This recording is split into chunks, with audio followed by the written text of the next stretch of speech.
மாதிரி 90s kids எல்லாம் பொண்ணு கிடைக்கிறதுக்கு கஷ்டமா தான் இருக்கும். ஆனா உடைச்சு தள்ளிட்டு நீங்க ஏதாவது பொண்ணு புடிச்சு கல்யாணம் பண்ணணும். அப்ப நீயாவது என்ன கல்யாணம் பண்ணிக்கிறியா? செருப்பு பிஞ்சிரும். நீங்க என்ன சொல்றீங்க? தெரியும். நீ இப்படிதான் பேசுவ.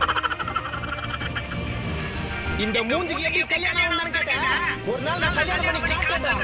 மொத்த ஒரு நாள் நான் மனமேல நிக்கிறீங்க பாப்பீங்க. வாழ்க்கையில கல்யாணம் ஆகுற வரைக்கும் யாரும் வேண்டாம். உங்களுக்கு பொண்ணு கிடையாதுடா. வயது முதிர்ந்த போதிலும் ஆண்மை குறைந்த போதிலும் தலையில சொட்ட விழுந்து வயிற்றுல தொப்ப போட்டு முடிகள் நரைத்த போதிலும் கல்யாணம் ஆவதே கஷ்டம் என்று தெரிந்த போதிலும் ஒரு 90s கிட் பொண்ணு தேடுவதை நிறுத்துவதில்லை. நானே